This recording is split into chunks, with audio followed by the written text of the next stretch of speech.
What is going on, y'all? I am KM Best, and contrary to popular belief and the color of my shirt, I don't only play Loki. I have been pretty effusive in my praise of the High Evo deck recently. I think it is one of the few decks that can really take almost any deck in the game to a 50-50, and there is a certain type of player to whom that is incredibly appealing. So I want to go over the High Evolutionary Wave archetype in Marvel Snap and present a couple of deck lists for you to use. This build is what I like to refer to as classic Evo Lockdown. Now, here we are using America Chavez. This could also be called a budget Evo Lockdown because, spoiler alert, a lot of the other Evo Lockdown builds tend to use Alioth as a 6-cost top end. So here's what we're going to do with this build is we're going to note two things. First, you only really need Nebula and High Evo in order to play this. Second, I don't really think there's a huge gap between running America Chavez and running Alioth. However, they do require you to think differently about the deck. For example, in this America Chavez build, what we're looking to do is plan A as much as possible. 1 cost, 1 cost, 1 cost, 2 cost wave, 6 cost. That's what we're trying to do. And we look to protect that plan as much as we possibly can with things like armor and Cosmo. We also use Cosmo to stop things from going over the top of us. This was a lot more relevant just a little bit ago when people were still playing Hela, but it still manages to hit a surprising amount of the metagame, and this deck has the little bit bonus of being very, very powerful into destroy archetypes because of the inclusion of both armor and Cosmo. Cosmo is the flexiest flex slot here. I tend to move towards Storm in most of my builds of this deck because it is a card that is very good for you, that you are very good at optimizing, that is very good against Loki, and a card that Loki does not like seeing. So generally, if you wanted to make one change from this, I would be totally okay with you swapping a Storm for a Cosmo. Another question that's going to come up a lot is replacement for Nebula, and the honest answer is there isn't a very good one. I would suggest you try it with just a Wasp in there, but Nebula is an extremely powerful component of your game plan, and she is worth getting if you plan on one-tricking this deck. Now, Modern Evo is only a couple cards different, but fundamentally is about doing different things. Where the classic Evo build is about locking people down, spreading power across 3 lanes, and then just trying to win 2 out of 3, the more modern build is very focused on, in my opinion, the Loki matchup and on maximizing Alioth.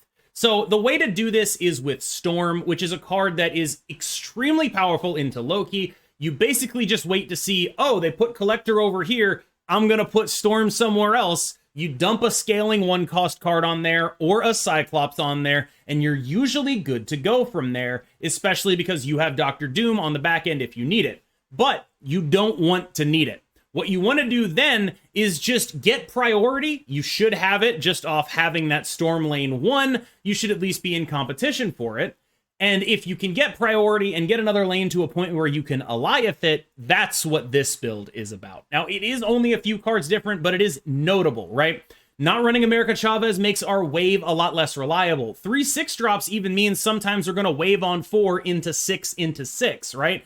This deck does play distinctly differently despite being a very similar list. So let's go through card by card, and then you can choose which of these lists is better for your playstyle, and hopefully you come away with a greater understanding of the archetype as a whole.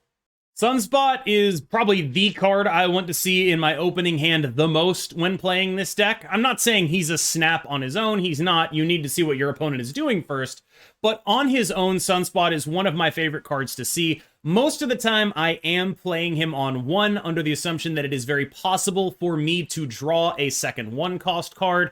Sometimes you're going to want to be holding him for the Hulk. I found I wanted to hold him for the Hulk less in the Alioth version, because I had just more options at the top end there. Sometimes you're fine holding him for the Hulk. Sometimes you want to get him out there on 1. Sometimes you want to be planning ahead for if you're going to put him in a Storm lane. And sometimes you need to be playing armor on 2 to protect him against Killmongers. He gets really damn big, and the baseline power of this card is very high, especially when you activate your normal wave game plan of just playing Wave on turn 5 alongside nothing else, 2 power on Sunspot there, then a 4-cost card on turn 6, 2 more on Sunspot there.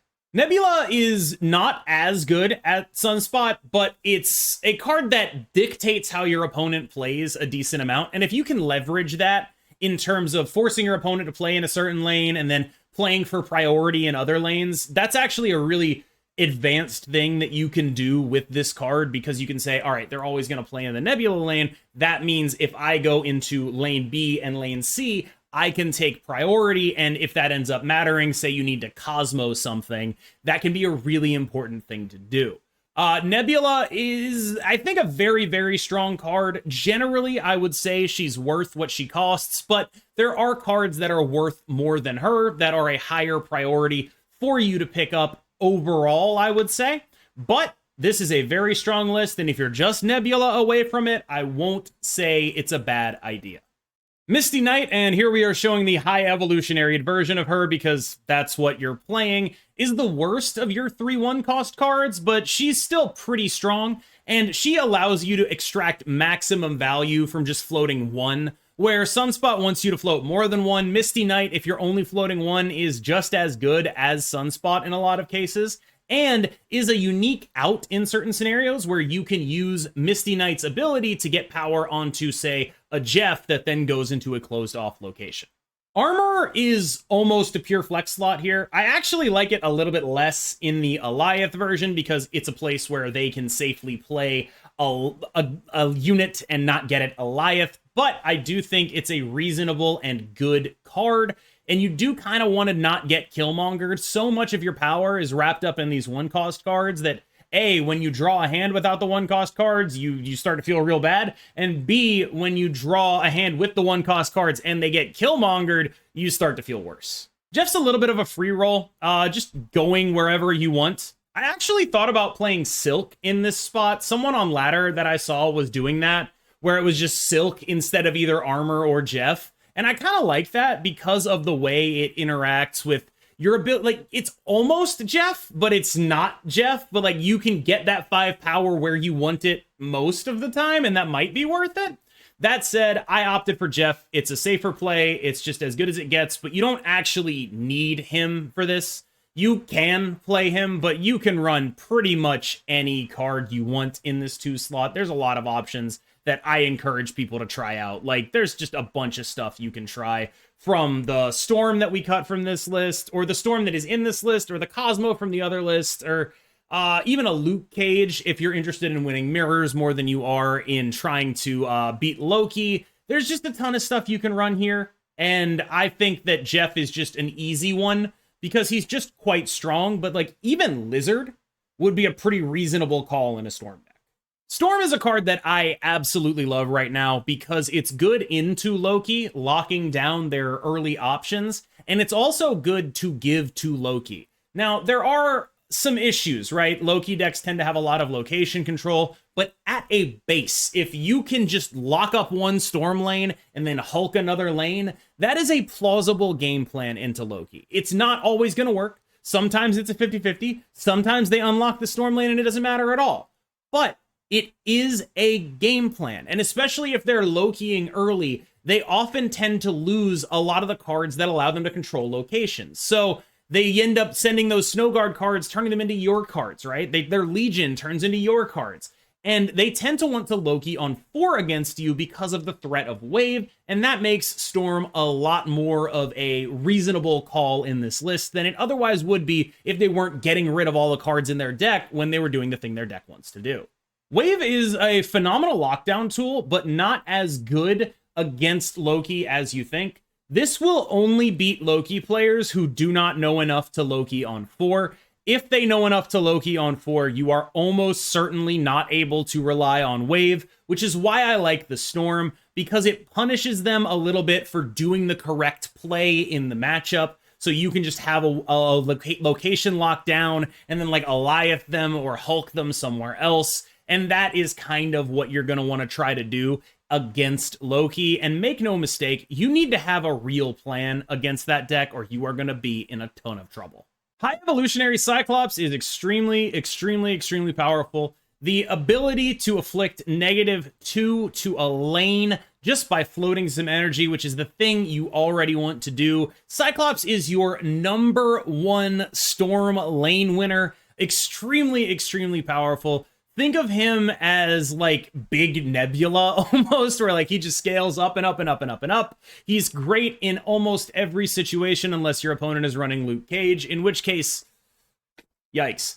But not a lot of people are running Luke Cage right now, and this is still an extremely powerful strategy. Just getting a bunch of value from soaking 1 energy. You get the Cyclops, you get your Hulk in your hand, you get the Misty Knight, you get your Sunspot, just a ton of stuff that is good happens, and of course the whole deck gets to double up on it when you go wave on 5 into 4 cost 6 drop on 6. All of those things happen on both of those turns.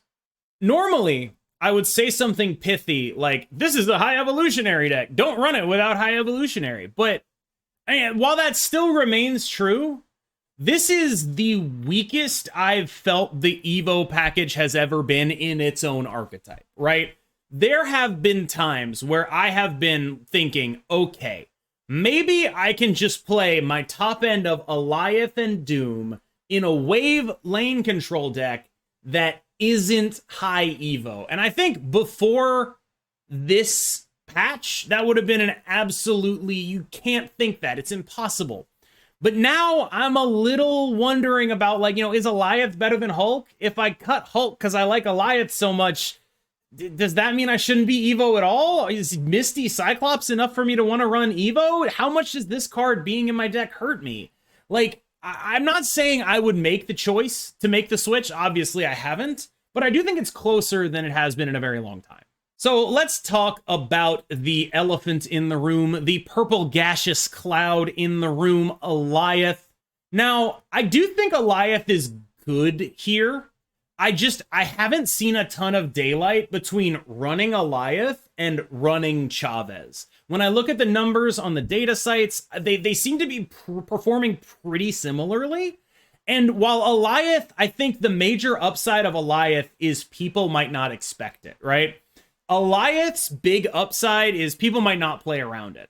And Chavez's big upside is she makes your whole game plan a little bit more consistent.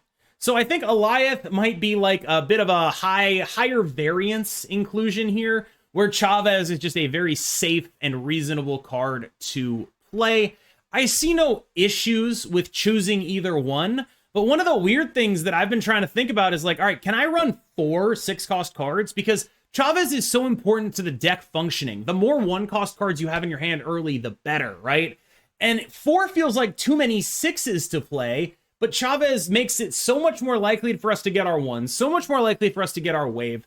There's an interesting deck building tension here that I've ended up just splitting the decks into 2 decks, right? There's Chavez Alioth, there's Chavez Evo, and then there's Alioth Evo. And they have a couple of different things. For one thing, Alioth wants Storm a lot more than the Chavez deck does, because Storm allows you to lock up a lane. Alioth, obviously stellar when you have locked up a lane.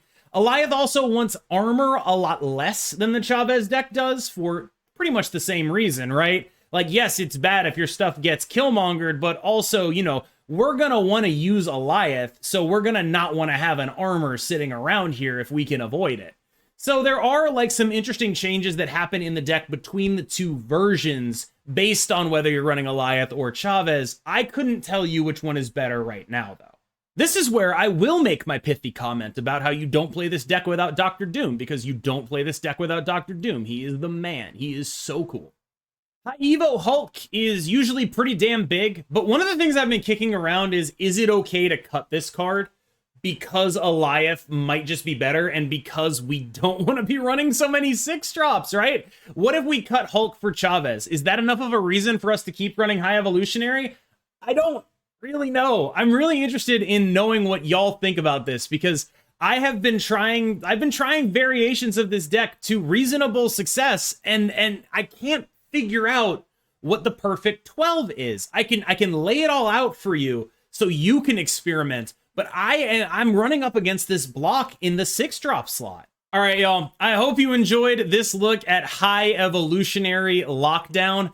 I would say that if I had to play one of these lists right now, I would play probably the Alioth list, but I would be spending the entire time just tinkering with the flex slots. And for me, those flex slots are whatever my top end is, and then like I'd try maybe like silk over armor, right? And then just see if we could go all points all the time. I would keep Storm in there for sure. And like something about like not running armor with Alioth seems logical to me, right? So like we could take that last list and our mid-range things could just be like Silk Jeff instead of using something more along the lines of the armor or the Cosmo. I'm a little bit interested to see what y'all cook up. Of course, I am still reading every comment. Thank you so much for watching. Please let me know what you think in the comments.